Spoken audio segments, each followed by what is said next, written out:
नमस्कार विद्यार्थी मित्रांनो, माहिती मोलाची या YouTube चॅनलवर तुमचं स्वागत आहे। आज आपण मानसशास्त्र या विषयाचे 30 प्रश्न पाहणार आहोत। व्हिडिओ आवडल्यास लाईक करायला विसरू नका। चला तर मग सुरुवात करूया। प्रश्न पहिला आहे, इयत्ता पहिलीचा विद्यार्थी वारंवार गैरहजर राहत असेल तर तुम्ही काय कराल? अशा प्रश्नाच्या वेळेस आपण एक शिक्षक आहोत या नात्याने उत्तर द्यायचं असतं। विद्यार्थ्याला शाळेविषयी गोडी निर्माण करून देईल।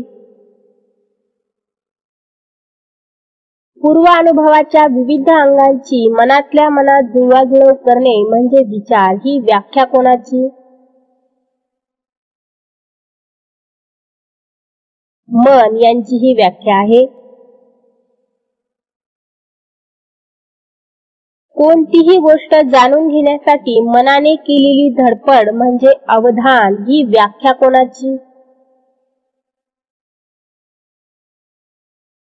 टिचनेर यांची ही व्याख्या आहे।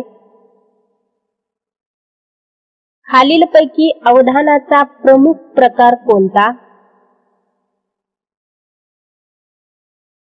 वरील सर्व अवधानाचे एकूण प्रमुख 3 प्रकार पडतात। त्यामध्ये अनैच्छिक अवधान, ऐच्छिक अवधान व अभ्यस्त अवधान अशा पद्धतीने हे 3 प्रकार आहेत। वर्तनाला दिशा देणे म्हणजे डॅश।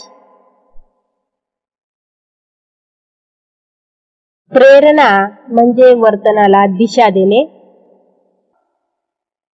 उपसामान्य वर्गीकरणाच्या बुद्धिगुणांकाचे प्रमाण किती?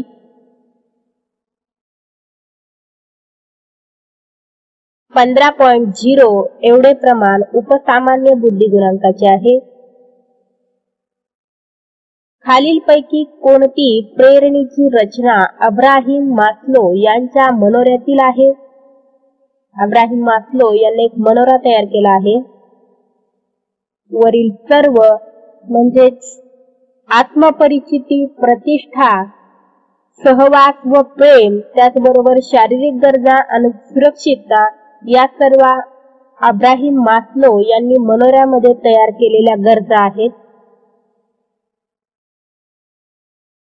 पूर्व अनुभवाच्या आधारे नैसर्गिक कल सुधारण्याची क्षमता म्हणजे बुद्धी, ही व्याख्या कोणाची? मॅगड्युगल यांची ही व्याख्या आहे। खालीलपैकी कोणता नियम अनुवंशासंबंधी आहे?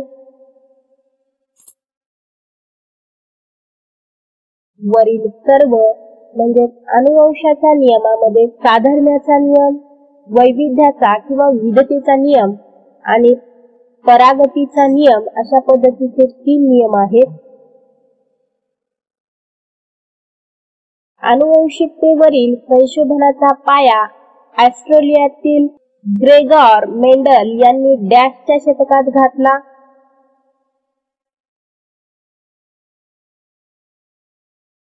1860 मध्ये अनुवंशिकतेचा पाया घातलेला आहे मेंडल यांनी। जन्मजात स्वभाव हा व्यक्तिमत्व विकासातील महत्त्वाचा घटक आहे असे कोणी म्हटले आहे?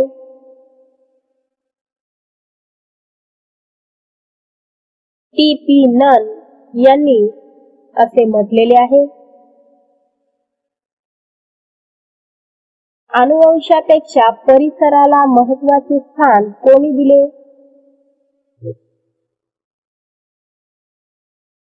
ए व बी म्हणजे डॉक्टर हेरवर्ड आणि वॅटसन यांनी अनुवंशिकतेपेक्षा परिसराला महत्त्व दिलेले आहे।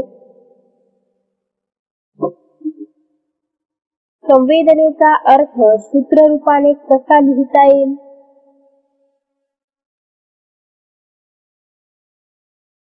संवेदना अधिक अर्थ बरोबर अवबोध अशा पद्धतीने संवेदनेचे सूत्र मांडता येईल।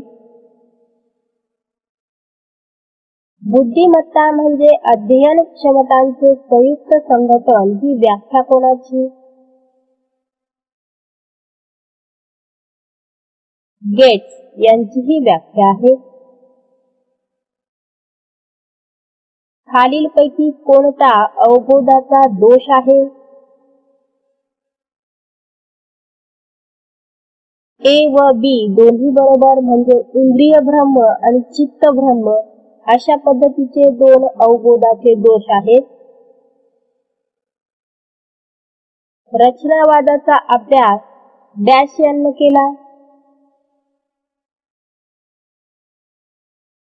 टिचनेर ईव्ही वुड-विल्यम यांनी रचनावादाचा अभ्यास केलेला आहे. कार्यवादाचा अभ्यास डॅश यांनी केला. John Dewey, Angell J R. आणि वुडवर्थ आर.एस. यांनी कार्यवादाचा अभ्यास केला. मनोविश्लेषणवादाचा अभ्यास डॅश या मानसशास्त्रज्ञाने केला. सिगमंड फ्राईड, कार्ल युंग आणि अल्फ्रेड एडलर यांनी मनोविश्लेषणवादाचा अभ्यास केला. अलौकिक वर्गीकरणाचे प्रमाण किती आहे? 1.5%. अलौकिक बुद्धिगुणांकामध्ये 140 ते त्यापेक्षा अधिक प्रमाणाच्या व्यक्ती मोडतात. हेतुवाद संप्रदायाचा अभ्यास कोणी केला? विल्यम मॅगडिगल यांनी हेतुवाद संप्रदायाचा अभ्यास केला. समशिष्टवादीमध्ये कोहलर, कोफ्का, वर्दियामर यांनी कोणत्या विषयाचा अभ्यास केला? अवबोधन आणि स्मरण या विषयांचा अभ्यास केला.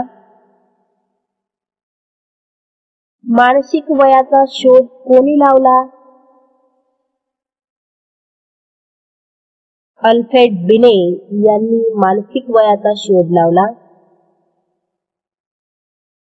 वॅटसन जेबी यांनी कोणत्या मुख्य विषयाचा अभ्यास केला?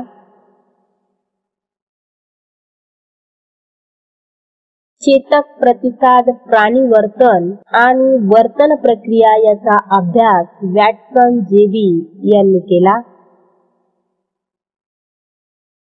व्यक्तिमत्वाची उपपत्ती कोणी मांडली?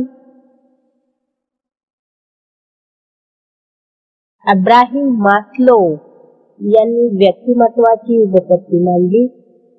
त्याचबरोबर त्यांनी गरजांचा मनोरा देखील उभारलेला आहे. इसवी सन 1905 मध्ये अल्फ्रेड बिने आणि सायमन यांनी तयार केलेल्या प्रश्नावलीत किती प्रश्नांचा समावेश करण्यात आला होता?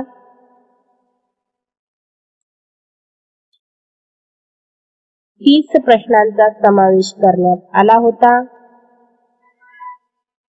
अल्बर्ट बांदोरा यांनी कोणती उपपत्ती मांडली? सामाजिक वर्तनवादी उपपत्ती अल्बर्ट बांदुरा यांनी मांडली. आनुवंशिकता म्हणजे मातापित्यांच्या शारीरिक व मानसिक विशेषता बालकामध्ये हस्तांतरित होणे असे कोणी म्हटले आहे? जेम्स ड्रेवर यांनी हे उद्गार काढलेले आहेत. अलौकिक वर्गीकरणाचे प्रमाण किती आहे? 1.5%. खालीलपैकी कल्पनेचे मुख्य प्रकार कोणते? पुनरुत्पादित आणि रचनात्मक हे कल्पनेचे मुख्य 2 प्रकार पडतात. त्यानंतर रचनात्मक कल्पनेचे पुन्हा 2 प्रकार पडतात, ते म्हणजे सर्जनात्मक आणि अनुकरणात्मक. त्यानंतर सर्जनात्मक कल्पनेचे पुन्हा 3 प्रकार पडतात, ते म्हणजे व्यावहारिक कल्पना, स्वैर कल्पना आणि सौंदर्यनिष्ठ कल्पना. अशा पद्धतीनं हे कल्पनेचे मुख्य प्रकार व उपप्रकार आहेत.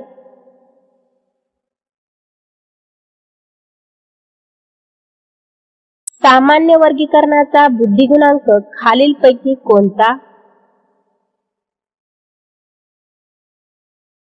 90 ते 109 हा सामान्य वर्गीकरणाचा बुद्धिगुणांक आहे. तर विद्यार्थी मित्रांनो, हे होते आजचे प्रश्न. हे प्रश्न तुम्हाला कसे वाटले हे अवश्य कळवा. जर प्रश्न आवडले असतील तर लाईक करायला विसरू नका. पुन्हा भेटूया नवीन व्हिडिओसह, नवीन माहितीसह. तोपर्यंत अभ्यास करत रहा. यश तुमचंच आहे.